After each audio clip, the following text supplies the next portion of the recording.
Hi everyone, welcome back to the US CPA classes for Business Analysis and Review exam. In this particular video, I'll be walking you through in detail about prospective analysis, including the use of data, and more specifically, we'll be covering the topic capital structure. And in the capital structure, we'll be covering capital structure weighted average cost of capital, that is your WACC, right? So let's understand more in detail about WACC, that is weighted average cost of capital, in the capital structure topic. Hi everyone, welcome to the business analysis review classes.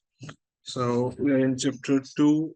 So topic last week we have started is capital structure. So we are continuing with the same topic. In the capital structure, we discuss about like definition of capital structure, what all comes in capital structure, the mix of various financing options for an organization. Then we discuss about the risk. Within the risk, we discuss about inherent risk, reinvestment risk, liquidity risk, market risk, company risk, and credit risk. After that, we discuss about leverages. There also we discuss operating leverage, financial leverage, and total leverage. We did certain examples also for the same, and we did some illustration also to understand more in detail about operating leverage and finance leverage. Then we jump onto this capital structure, including weighted average cost of capital. This I think will be starting today, right? In this, we'll be understanding in detail what are the short-term debts, what are the long-term debts, what are the leasing option, what is preferred stock, what is common stock, what is retained earning, how to calculate the capital structure, and most importantly, weighted average cost of capital, right? Then after last topic we'll be covering today is the financial structure. So these third and fourth topic we are targeting to cover today. Financial structure is like capital structure, which we have discussed in point number 3, plus if there is any non-interest bearing liability like your account receivable, your prepaid expenses, right, or your accrued expenses. So those items will make a total financial structure. So whatever the item you are receiving to finance your operation as well as your working capital requirement is called financial structure. Right. So hope you guys remember all these details which you have studied about the risk and category of risk also we have discussed. Then after we discuss in detail about leverage, operating leverage, financial leverage, we have discussed an example, right, where we discuss on income statement about the operating leverage, finance leverage, as well as the total leverage, and we studied all these formulas. Okay, right. We did this illustration in the last class, and then after finally we did some practical question. So today we are starting with the weighted average cost of capital and capital structure. So what is capital structure mean is all about is your short-term debt, your long-term debt, your preference shares, your equity share, your retained earning, whatever is the source of item other than collection from your customer, other than like sales or other than receivable, is being generally comes under the capital structure category. But here also is majority of the item which is relating to capital in nature are being covered. The item which is not capital related item are to be added in the financial structure but not in the capital structure. So capital structure include the item which give you the finance or the fund at the capital level. So that can be your borrowings, it can be short term, long term, it can be grant, it can be equity share, preference share, or any other convertible debenture, bond, or share, right? All those items which will be covered under the head of the capital or in the head of the long-term liabilities or the borrowings are generally considered and covered in the capital structure. So that we will be discussing in detail one by one. And then next item which we have is a financial structure. Very simple. Your capital structure plus any non-interest bearing liability like your account receivable, accrued expenses, prepaid expenses, etc. will be added into the capital structure to result into a financial structure. So basic fundamental theory is financial structure is more broader than capital structure. One. Second is in financial structure, you will get additional item like your accrued expenses, account receivable, which is like money received or expected to be received from the customer, and at the end again it will be preparing a complete income statement where it will be showing what is the cost of capital. Right. Now, another option or another thing which we need to understand is the weighted average cost of capital. So, as the name suggests, weighted average cost of capital. So, all the item which is coming in the capital structure need to give certain weightage based on the percentage of interest or dividend which we are providing to them. Right. So, how do you calculate weighted average cost of capital? Any of you have studied before this about the weighted average cost of capital? Any idea you guys have? Yeah. Anything you would like to share from your experiences or maybe theoretical understanding on the weighted average cost of capital and why it is being important? Yeah. Any of you have studied so far in your college days, in your masters, or in your CA, CS, ICW program? No? Yes? At least give me the answer so that I can understand and I can explain accordingly. तो theoretically पढ़ा है वैसे तो What you have studied theoretically? So basically cost of capital अगर high होती है then it is very difficult to survive in the business. So उसी से related ही पढ़ा हुआ था. Anyone else would like to add based on your understanding or expectation? Harini, Surya, Arun, Matthew, any idea? No?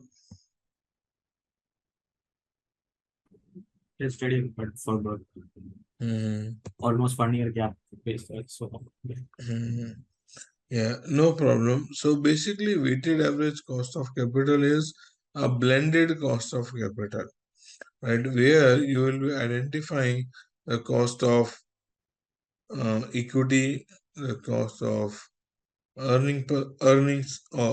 cost of preference share, cost of debenture, and cost of leases, or maybe any such item which is impacting the overall income statement would be considered, right? And these costs of capital are being considered at the respective level. For example, if you are at the board level or if you are in the audit committee level or you are reviewing the overall financial statement, right? In that case of scenario, you will take overall financial statement and understand and identify the cost of capital at the financial statement line item or at the company level or at the branch level.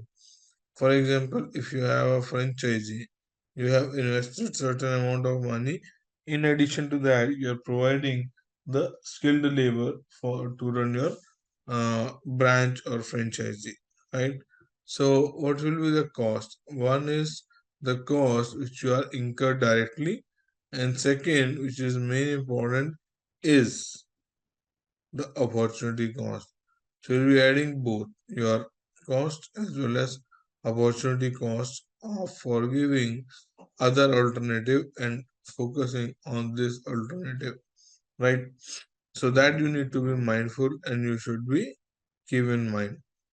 Second important thing is the capital structure. So as the capital structure, accordingly you will be calculating the modified capital, or you can say weighted average cost of capital, right? So what you need to do, you need to understand and identify how much is the equity available in the share stocks. Second is how much convertible preference shares are there, how much convertible debentures are there, normal preference shares are there, capital, you can say borrowings are all there, or leases are also there, right? And then you need to understand and identify the respective weight. To be very honest, like it based on like thousands of question, or maybe like oral understanding of the weighted average cost of capital concept, it is being applied almost in every industry, whether it's like retail industry or it is a service client, right? And based on that, the things actually move in the organization. For example, let's assume an example, you are a consulting firm after the graduation, or you join a consulting firm to pursue your like chartered accountant internship, or maybe your C internship, or maybe after that if you get a job over there, right? Then in that case of scenario, how will you calculate the weighted average cost of capital of that particular company or organization, right? For example, like in our case, in case of 𝐂𝐨𝐲 Global EduTech Private Limited, what we do three things. One is, like all your branding, promotion, communication, coordination with the respective senior people. Second important thing what we do is basically the focus is on education, continuously development and improvement of the course product. Third important thing which we do is the placement, right? If you do the overall valuation of the business, when you do overall valuation of the business, so there include the share capital of this company, share capital of the company in which all the technology development we do, share capital of the company in which we do data analytics, oh sorry, digital marketing, and the you can say entity in which we do placement work, right? Then we will be consolidating and reaching to the number called the consolidated weighted average cost of capital. So weighted average cost of capital is basically the rate which we will be discussing, right, in detail, and the multiplier by the weight of the respective equity or respective item into the equity. For example, there is a possibility of ESOP, right? Second, there is a possibility of some percentage of share you have donated directly to the respective organization. Sometimes that organization may require a few items which they may not have, but the investor do have, or group of investor do have. So, and the investor decided to forgive the right of that asset to the respective NGO. Then in that case of scenario, how do you do the fair market value of the respective corporate and respective, you can say, companies? So now coming back to the math, first you will be identifying the cost of capital, right? Cost of capital include your equity, so your cost of equity. Second is your retained earning, right? So what is the cost of retained earning? Then after preference share, what will be the cost of a preference share, which is being converted into equity share, and the cost of equity, which is being convertible into preference share, right? So slowly and gradually you get to know about the respective percentage, and then multiply by the respective percentage in your capital structure. For example, if you have total capital structure of $1 million, right, that is your 10 lakh dollar, right? So for example, if you have an employee, three employee, you have, let's assume, for senior position, and then you have three employees who are doing internship, and then you have one manager to supervise the overall operation, right? And let's assume there is a rate list given for an staff level. We provide $10, for senior level $20, and for manager level, let's assume $50, right? So how you will do, your respective percentage multiply by the respective month rate, right? And then you reach to the number of shares which you possess, right? Same way you will do the mathematical calculation to calculate the weighted average cost of capital when you are issuing the equity share to the respective third party, right? Why you can say I would say uh, why cost of capital is high for the company who is using very less leverage, financial leverage. Any of you can share any example? Why? Hmm? Any example you would like to share?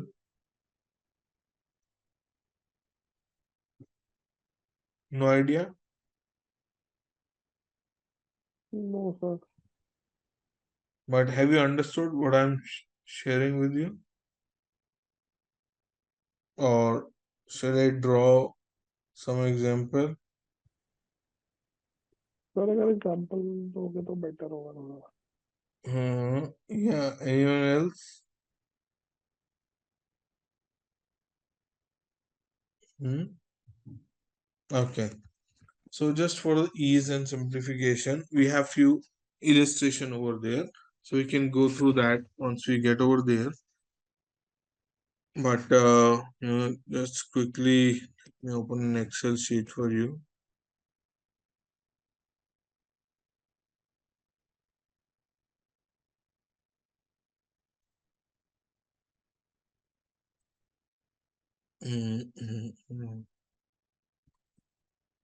Let's assume you have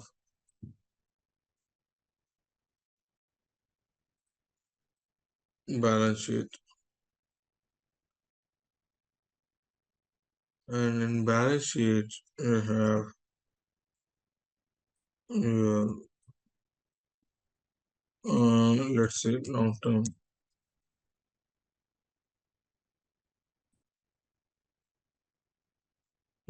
borrowing. And then you have short-term borrowings. You have bonds,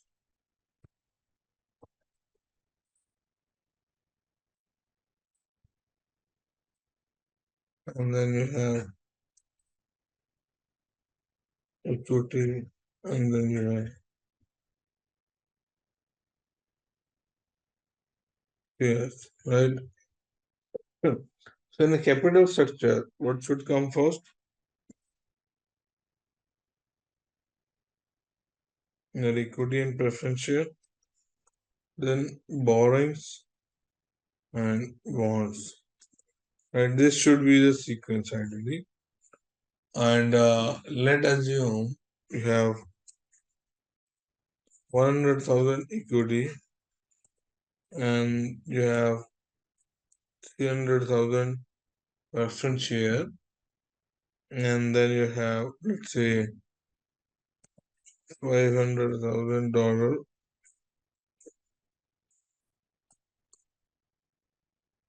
Then let's assume you have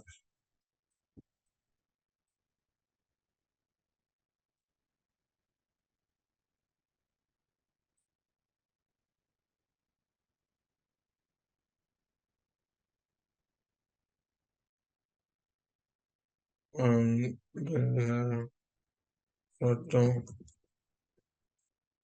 borrowings,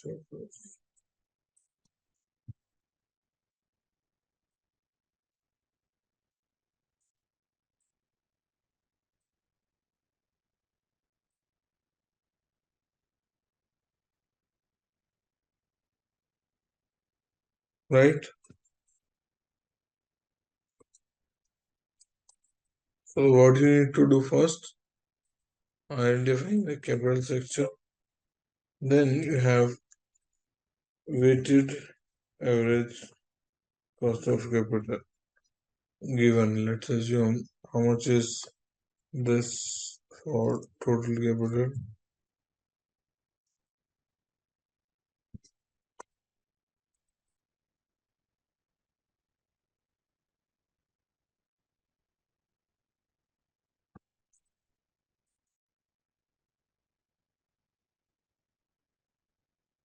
So how much is this for total capital? This divided by 1,000,000.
Yeah, let's assume uh, proportion.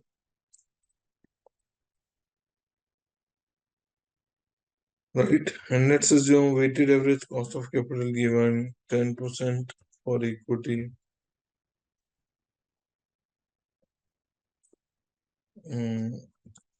12% for this,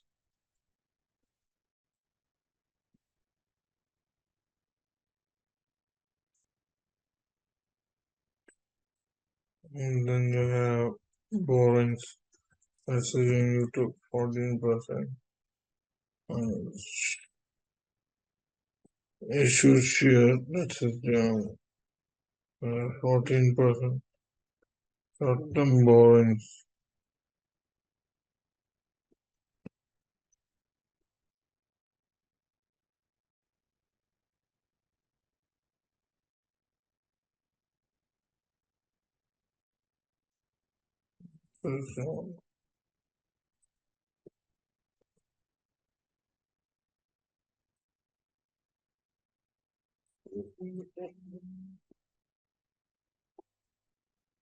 This is your weighted average cost of capital given to you, and these are the weights which you have calculated. So to calculate weighted average cost of capital, what you will do, this multiply by, sorry, this multiply by this.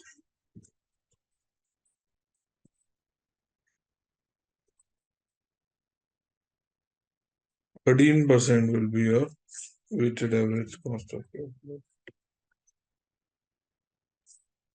How we have calculated this? How we have calculated this? Any idea?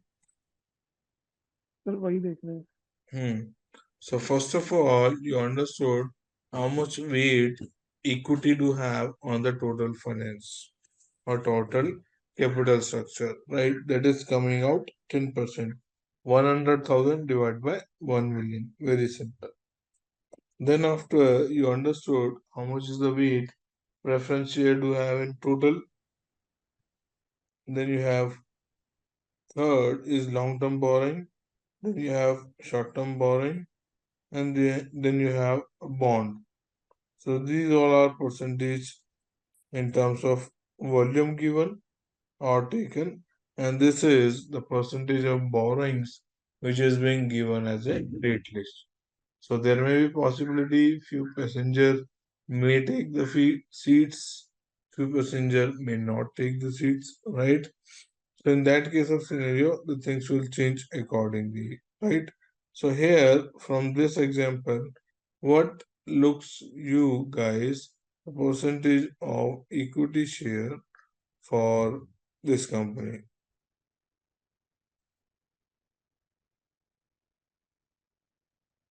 Sir, how do we calculate it weighted average here? Like 10, 12, 14.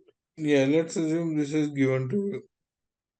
So in the exam, it will be given to you. They will not ask you to calculate everything. So in this case of scenario, what is the weighted average cost of capital you will be considering for tax purpose? Any idea?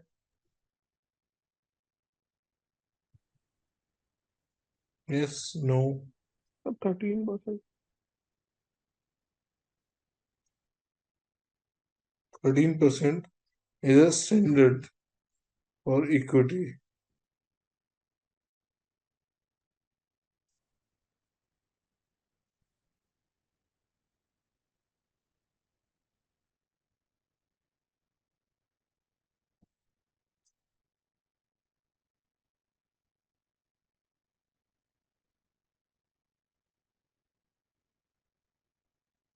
Yes, please. Kashish, Matthew. Come on, guys. If you don't respond, I also like. 10% for weight equity.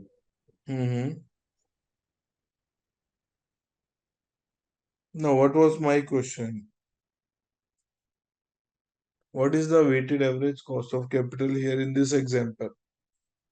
That is 13%, right?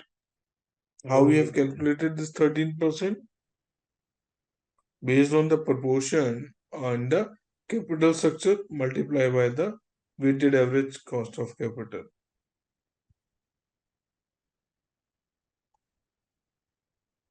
Any Yes, doubt here? Or I would say weighted average cost of equity, cost of borrowings, cost of bonds, cost of preferential, so on and so forth, as the case may be. So, sir, the weighted average cost of equity will be 1, right? 1%. Yes, 1% of the total capital structure. Okay. So the total weighted average cost of capital will be 13%. 13%. Yeah. Okay. So, But how do you calculate 13%? First, you'll get how much is the proportionate is to the total capital, write the respective category, multiply by their cost. So the cost will be given to you in your question. What is the cost of equity? What is the cost of liability? What is the cost of borrowing? What is the cost of retained earning? And what is the cost of capital? Right? They ask you to calculate cost of capital. So this small math you need to do. okay. Right? It will give you the result. Clear? Okay, wait, got it. एक बार इसे repeat बताना. Proportion into amount, right? And then Proportion percentage to total amount. Proportion percentage to the total amount of capital.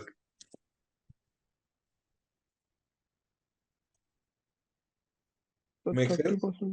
30% of 3 lakh is 90, right? No. Say that again.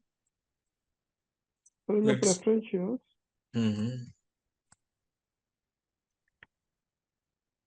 Let's look at the theory again. So capital structure is a mix of short-term debt, long-term debt, preference stock, equity, retained earning. Right?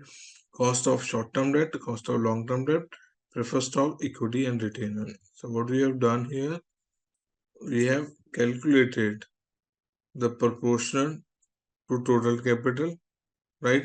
Multiply by their respective cost. So equity cost is 10%, right? Preference share cost is 12%, and long-term borrowing is 14%. Short-term borrowing is 14%. Remaining borrowings, they are also 14%.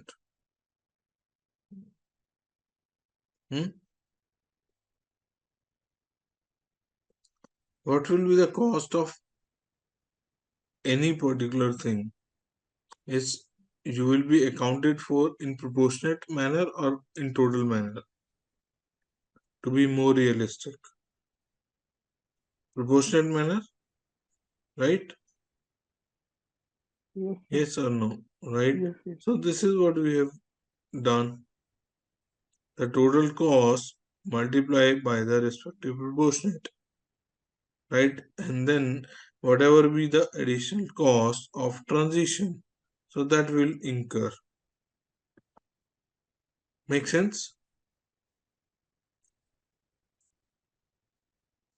Financial structure is non-interest bearing debt or non-interest bearing liability, which is your account receivable, debtors, accrued expenses plus capital structure.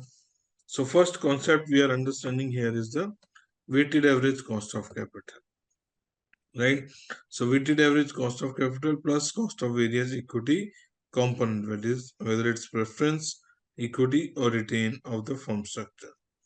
So optimal capital structure is a situation when the firm cost of capital is minimum and the common stock price is maximum. Which situation is called most capital optimization structure? When your cost of capital, that means finance cost, is less and operation cost, or you can say the revenue, is proportionately high, right? That's how you calculate the gross margin, right? Yes, no. Are you guys understanding or it's just a bouncer? No, sir, समझ आ रहा है. So optimal capital structure is a situation when cost of capital is minimum. When cost of capital will be minimum? When you are using properly leverages, right? When you know how much debt you need to add and how much equity you need to dilute, right? Shall I move on? Order of financing. Yes, sir. So order of financing should be entity should use internal financing first. What is internal financing? Is basically your current year profit or retained earning, right? So that is called your internal financing. Generally, for any organization, if you want to grow, you might be investing in purchase of certain fixed assets, right? But from where you will get that money? You will try to get that money from the income statement or profit and loss account. Yes or no? Yes, sir. Yes or no, right? Okay. Second is using the retained earning by adaptable dividend policy for financing need, while at the same time attempting to avoid sudden change in dividend paid. So, retained earning you are using for two purposes. One is to internal finance the project, or second could be distribution to shareholder as dividend, right? But when the value remain intact for the respective shareholder, when the respective shareholder money will get intact and the firm is moving in its growth path, right? So that situation is called use of retained earning by adaptable in dividend policy to finance need while at the same time attempting to cover sudden change in dividend, right? Third is if outside financing is required, restart with cheapest option to expensive option, security and ultimately equity to calculate the weighted average cost of capital, right? For a startup like a new company, up to 3 years, no bank provide any financing option, right? To survive for first 3 years, the startup need to incur the money from their own pocket, right? After that, like if the financial statements are positive and firm is growing, then only you'll get the borrowings and financial support from the bank. But in 3 years, if your firm is not growing, then it is much harder to get the borrowings from the banks or financial institution, right? Then you need to look for private financing option, right? So to those private financing option, you maybe end up paying more interest, right? So when reviewing the capital structure decision, two basic models are regularly used. One is earning before interest and tax. to earning per share, right? The focus area the firm is changing from EBITDA to earning per share, right? So EBITDA to earning per share are in different point, and at this point refer to be EBITDA level at which the earning per share is same for two alternative financial structure if the plan it refer to the EBITDA level at which EPS remain the same irrespective of debt or equity mix. So you need to make sure you have debt up to that amount which is being permissible under the tax law for the for any particular forum or for any particular NGO. So you can donate certain amount of fund which we have discussed if they have ATG deduction in India and the corresponding deduction form in the United States of America for lower deduction or no deduction of TDS. Right? So EPS at a stock level A is equal to EPS with stock level B. Right? So EPS at stock level 1 or EPS at stock level 2. Interest expense, tax expense, preferred tax, dividend tax, number of common share using the plan A, sub B, number of common share using the plan B. So how do we calculate weighted average cost of capital? Based on the current information which we have discussed. And it is very simple.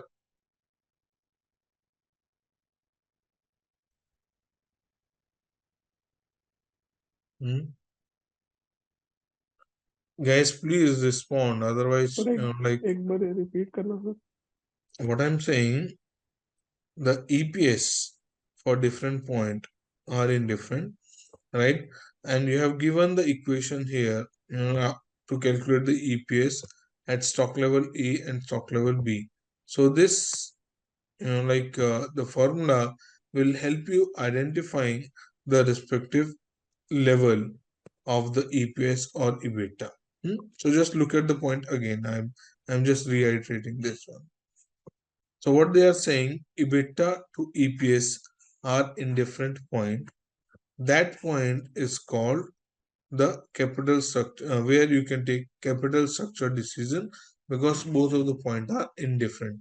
Change in EBITDA will not impact change in EPS, or change in EPS will not impact change in EBITDA. That particular point is called indifferent point. So at that indifferent point, if the equation has been given to you for scenario A and scenario B, they both are generally equal. Right? If they both are equal, then you can compare scenario A to scenario B, and if there is any difference, then you can calculate the value of the same. Right? What they are saying in different point refer to the EBITDA level at which EPS is same for two alternative financial structure plan. It refer to the EBITDA plan at which EPS remain the same irrespective of the debt mix. Indifferent at that point. So EPS at the stock level A is equal to EPS at stock level B. This is the formula you'll be using. EBIT minus 1 multiplied by 1 minus tax rate minus preference share if there is any divided by SA. That is your, you can say, number of common stock.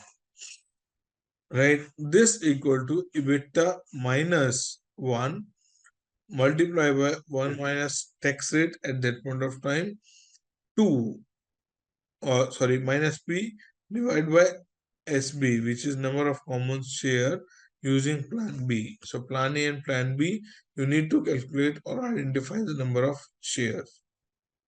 Right? Next is debt to equity ratio. Why debt to equity ratio is being important in the financial structure? Because you'll be using share capital, you'll be using debt capital, right?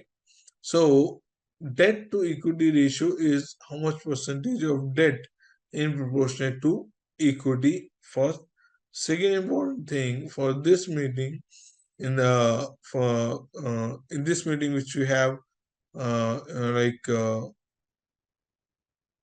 for you can say identification of debt proportionate to the equity.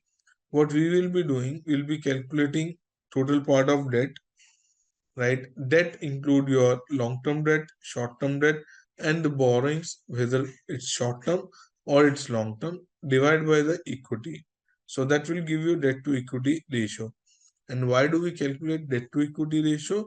Is again to understand how much capacity the company do have to repay its borrowing, to repay its debts, to repay its loans, whether it's short term or it's long term, right? So item that management consider when they are making capital structure decision would include financial flexibility, tax position, interest rate, industry comparison of the leverage, interest fund, risk appetite, and stock value. So these all things why the company need to consider. Any idea why company need to consider these items to calculate the capital structure or to consider for making the capital structure? What is capital structure? If you can just quickly update me.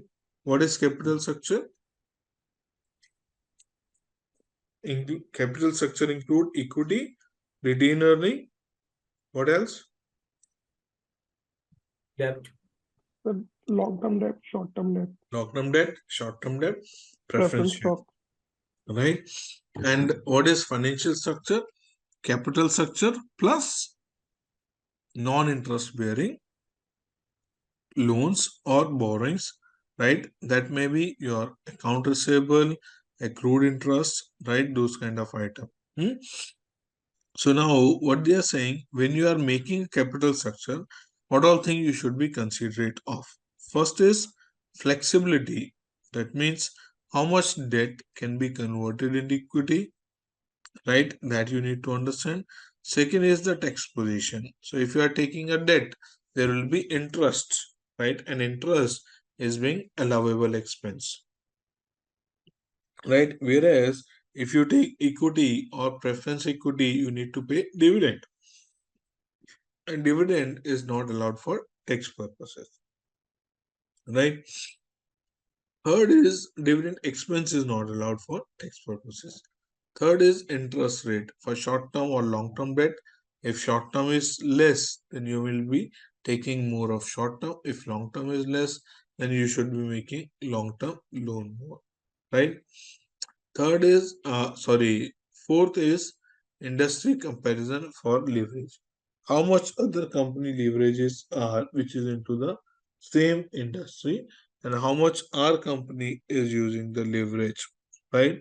That comparison will be held in calculating the weighted average cost of capital, or you can say giving advice to the client on the weighted average cost of capital. Fifth is internal fund, which is your retained earning, current year profit, etc. Right?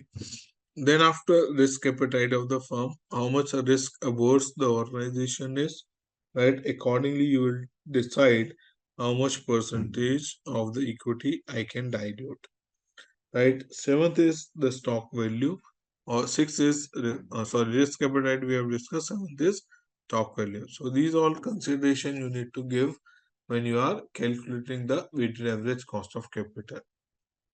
Now coming one by one to all those topics, the first one is the short-term debt, right?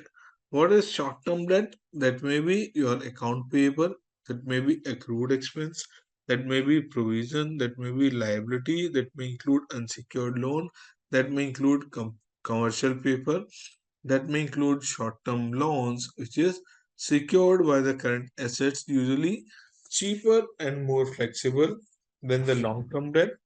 Then factoring. If you have given any, you can say, receivable on a factoring for collection, right, there may be a liability for the same. So these all things comes under the short-term loan category. Second is long-term borrowing. In the long-term borrowing, is what all things you should be considerate of: terms of borrowing or terms of loan or liability, or notes or receivable. Second is bonds. Third is merger and acquisition consideration. So these four items you should be considerate of. What are the advantage of long-term debt? Not diluted, no dilution of the company ownership or earning.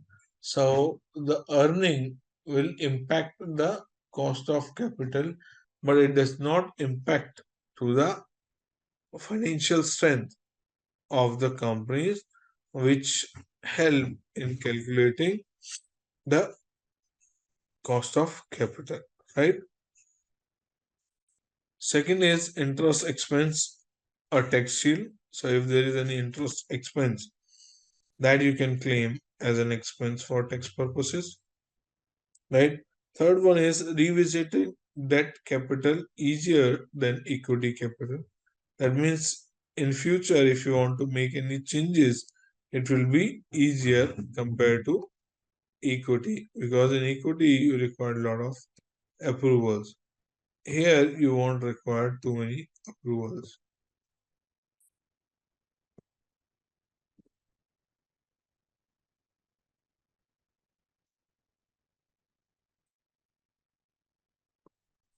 Right? And then inclusion of a call feature can provide flexibility to corporation. Next is disadvantage of long-term debt. So what are the disadvantages of having a long-term debt? First is principal must be repaid at some point of time. So when you are taking a loan, you have to pay interest and you have to pay the principal both. Second is debt security and convention might restrict management in making future decisions.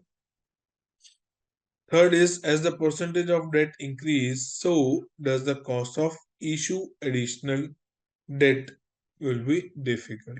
So if you are increasing continuously debt, then bank also have some capacity to provide you borrowings based on the strength of the organization, right? So these are disadvantages. Next is long-term debt interest rate. So real interest rate or nominal interest rate. Any idea about what is real and what is nominal? Or this is also first time you are doing it?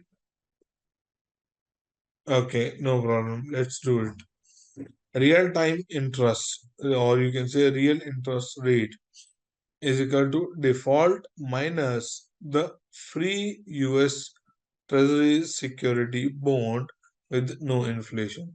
So same way how in India, if they have to develop any structure and they require the capital fund, or how do they do? They issue the tender, right? It is being available in the GEMS portal. It is being available on their website also. And all the company across the India need to file everything on the GEMS portal for their requirement, right? And from there, if you get an order, so first order will come to you online, then accordingly you need to respond, right? And once it start, then you will be getting the packing material of Amazon, and you'll get the packing material for the respective flyers, right? And those respective flyers in the respective zone, if you shared, that will save lot of time, right? Here is the long-term debt interest rate. Real interest rate is equal to default rate minus free US Treasury stock with no inflation. Right? What does it mean? Any idea what is default rate and what is free US Treasury stock security rate?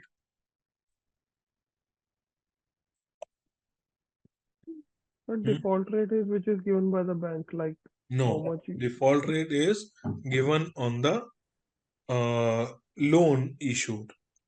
Right? If you are taking a loan from the bank, what is the interest rate he or she, the bank is charging to you? That is the default rate.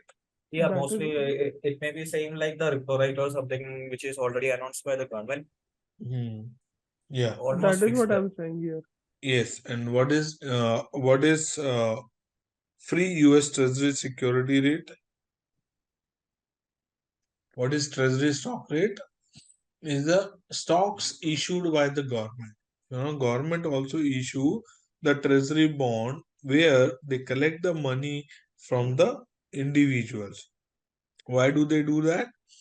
When they require huge amount for big capital investment, generally they issue the treasury bond. Why people do purchase that? Because the treasury bond interest rate is comparatively better than fixed deposit. One reason is that. Second, it is equally or more secure than the bank money, right? So because it is coming directly from the respective government, right? And government is being liable to manage and maintain the proper security and proper cash for the repayment of the money which they are taking as a bond, right? Make sense? मैं एक बार ही दोबारा बताना US treasury वाला. So Can you first one, repeat the yeah. So first one is the default rate. Default rate, you are clear on the Yes, agreement, sir. whatever the rate they have given to you, it can be fixed rate or it can be floating rate, right? What is treasury bill rate, or you can say government bond rate, or you can say US treasury bond rate.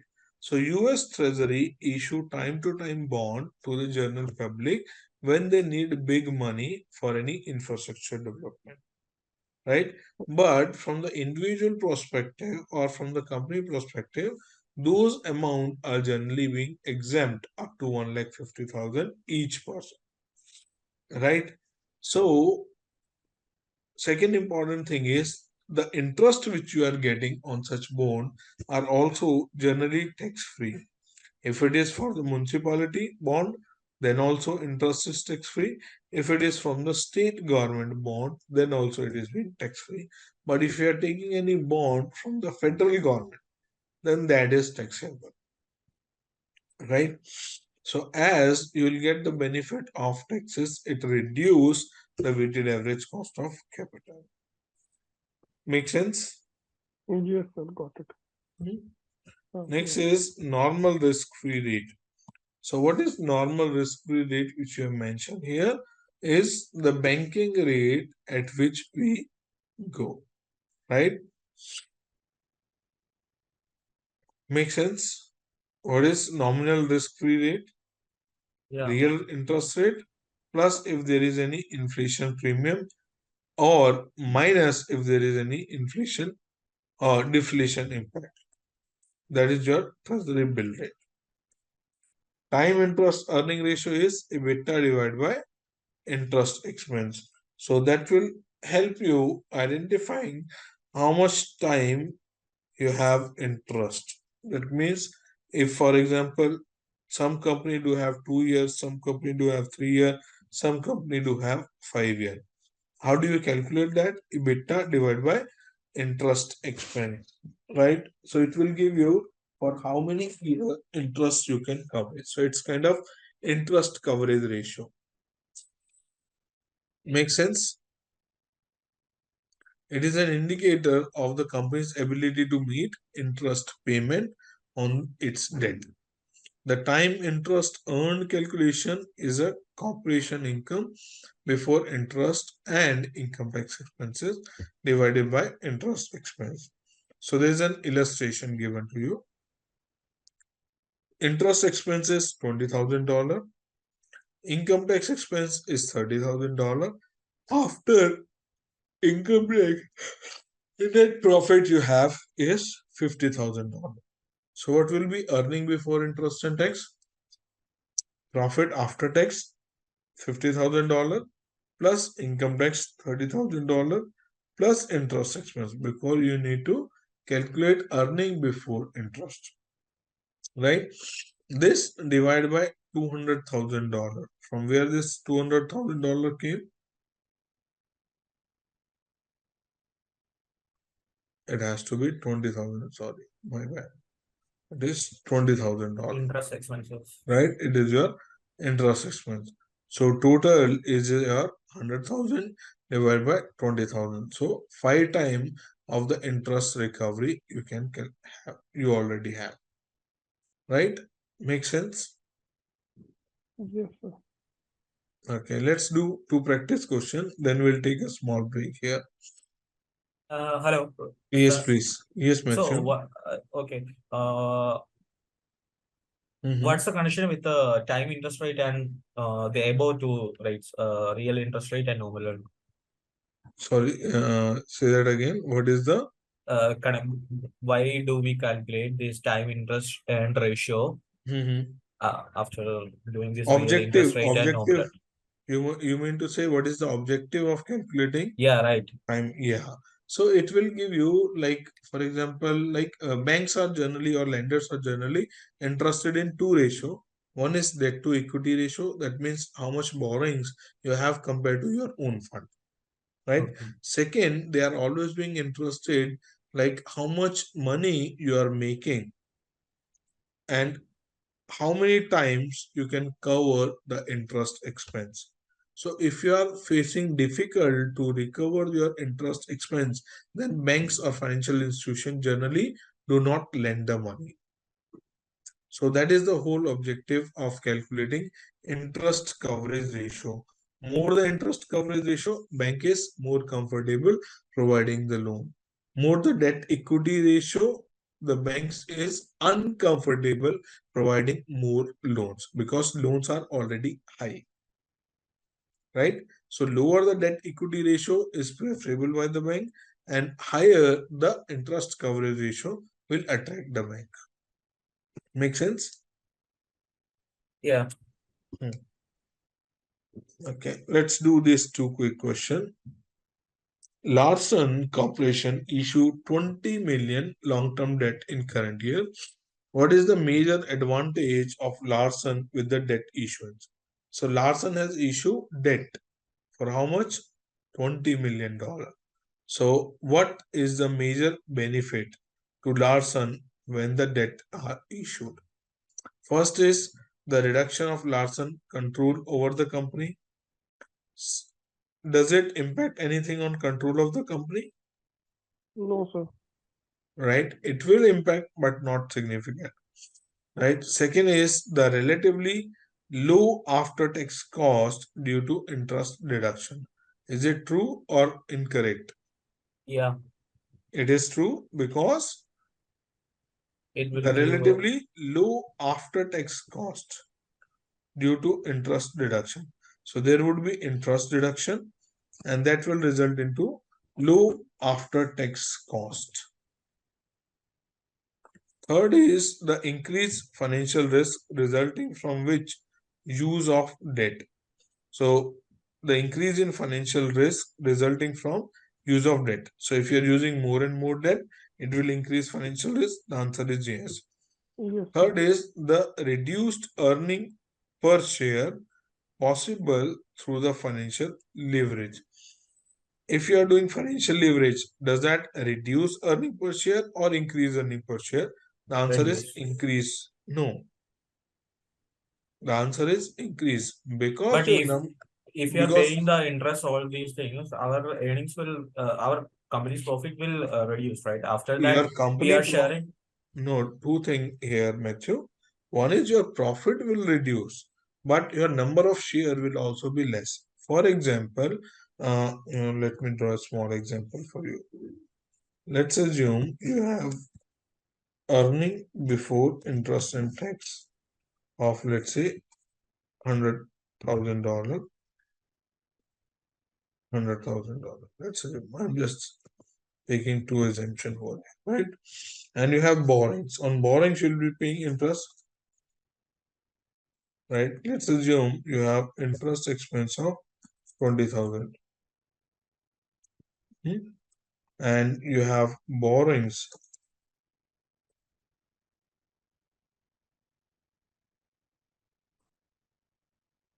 You have borrowings of, let's say, $100,000, right? And here the borrowings are nil, right? And your profit after tax, profit before tax PBT, profit before tax, this. Right, and let's assume you have tax at the rate 25%.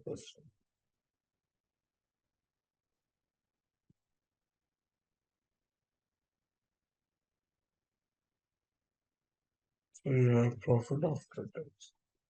How much is profit after tax? 60,000 and 75,000. Right. Here you took the borrowings of $100,000 and you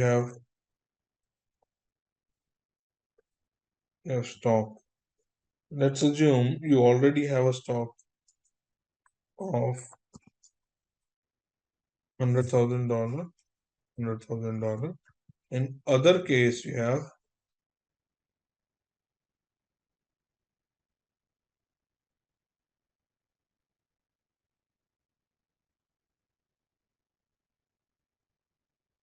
$10 at the rate.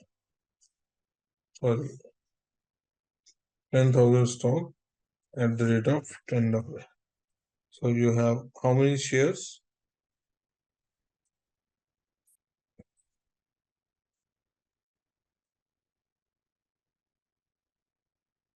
Number of shares here you'll be having 10,000 and here you'll be having 20,000. Correct, Swapnil? Matthews, does that make sense? Yeah. Right. So what is your earning per share in scenario 1? Your profit after tax divided by number of shares. This is what EPS is. Make sense? In which scenario your EPS is better? With the borrowings. Right. This is what I was saying. If you are taking borrowings, the number of share will be less. Even though you have less profit, but your earning per share is better. So here, reduce earning per share possible through financial leverage. If there is a financial leverage, then it is increase, not reduce. Make sense? Yes. Hmm? Yes. So here is a question again. Larsen Corporation issued 20 million long-term debt in current year. What is the major advantage to Larsen with the debt issuance? The reduction of Larsen control over the company. The Larsen Corporation False. issued 20 million. One second. Larsen Corporation issued 20 million of long-term debt in current year. So, what is the major advantage the Larsen with issuance of debt with debt issuance? So reduction in Larsen control over the company. No, the No, sir. relatively low after-tax cost due to interest deduction. Yes. Low after-tax cost of capital due to interest deduction. Increase in financial risk resulting from use of debt. Then this should be the right answer. So financial risk will increase because you are increasing debt. Right? Yes. Make sense? Yeah. Yeah. What is the major point? Huh? Ashish? Sir वही एक बार ही सोच रहा हूँ क्या कैसे Because you are increasing the loan, so you are increasing financial risk. Yes, sir. This is what it says, right? Third point. Sir ये advantage थोड़ी ना हुआ, ये तो सर डिसएडवांटेज हुआ ना उसका. Yes, you're right. So, okay. But and second is relatively low after-tax cost due to interest deduction. What does it mean? Low after-tax cost due to interest deduction. So if you are reducing interest, right, will that decrease relatively low after-tax cost of capital due to interest deduction. So if you are reducing the interest expense, will it reduce the after-tax cost? No, it Yes, will sir. increase. No, it will increase. No? So relatively low after-tax cost due to interest reduction. So if you are reducing the interest, right, is it resulting into relatively low after-tax cost? So your cost of capital, is your cost of capital reducing or increasing?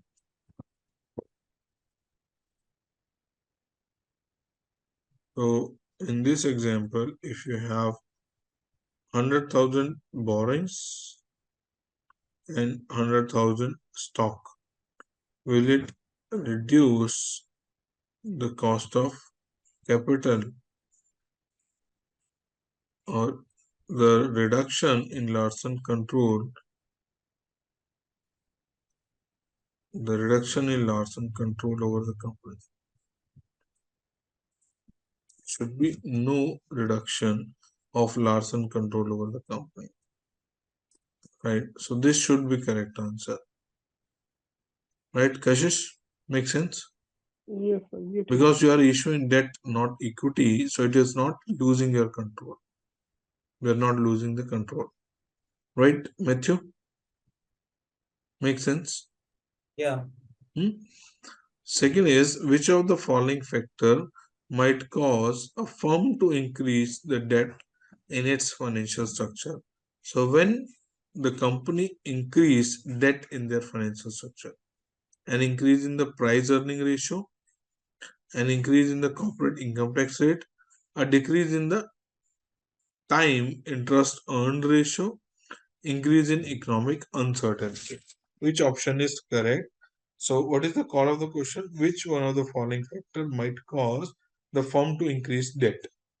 So if your time to interest ratio is decreasing, that means your earning before interest and tax divided by interest expense is reducing. That means your earnings are less, right? They are able to cover less money. Then answer will be no. Then they will be taking less of loan, right? So third option is incorrect, right? Third option is incorrect. First option is an increase in the price earning ratio. What is price earning ratio? What is the formula of price earning ratio? Any idea?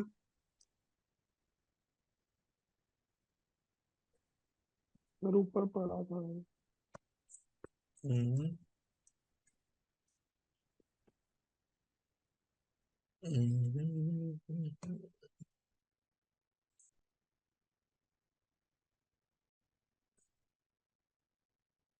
Price to earning ratio formula is dividing the market price of the share by earning per share, right? Share price divided by earning per share,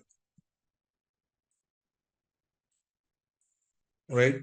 So share price divided by earning per share, if that is increasing. So for example, here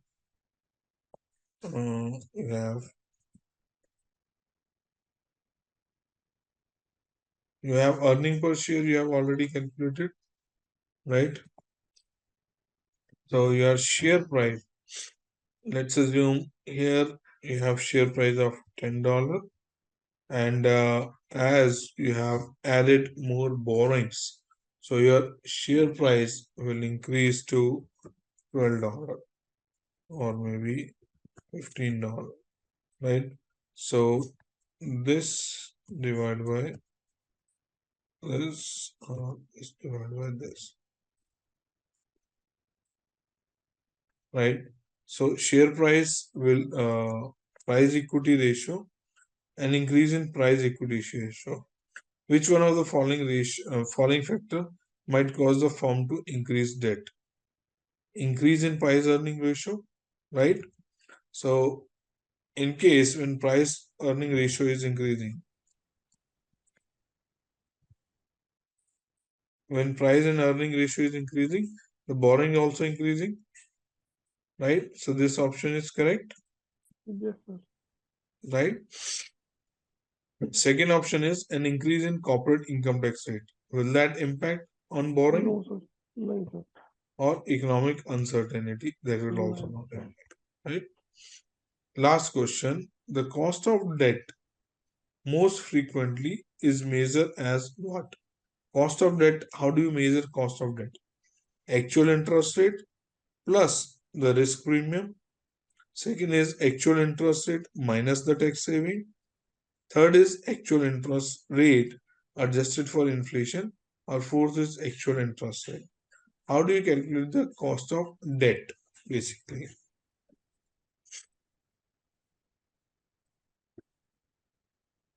So third लग रहा है sir.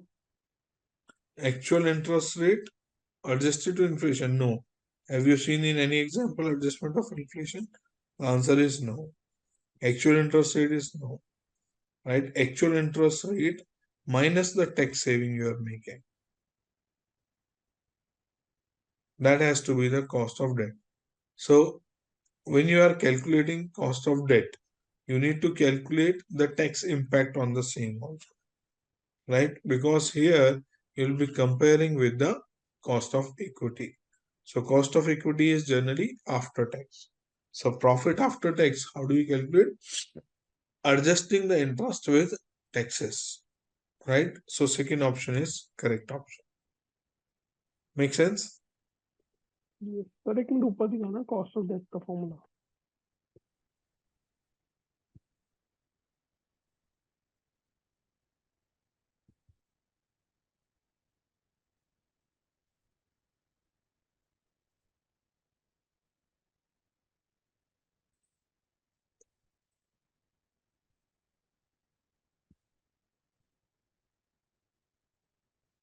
Once again, I think it will be coming.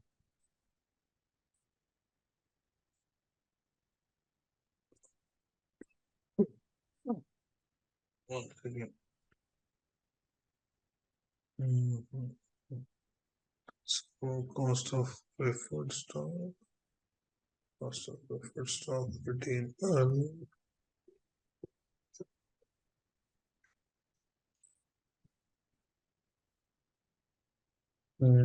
I'll add over here.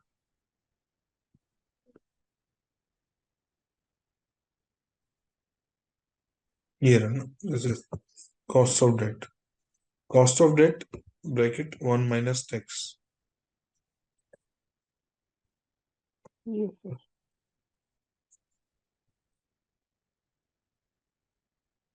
Right, everyone? So maybe it's 12:20. We can take a break here and we can come back at in 30 minutes. And then we will continue with leases, operating lease, finance lease, and then equity financing option. And then we do retained earnings and some practice question or cost of equity method of calculation. So these 5-6 pages we'll try to cover after the break, right? So it's 12:20. Let's take a 30-minute break. We can come back at 12:50. Okay. Sir, what is KD here? Cost of debt. Cost of debt. KD is cost of debt. Cost of debt. And T is marginal tax rate. Tax rate. Right? Okay. So let's come back at 12:50 and then we'll continue from here. Okay.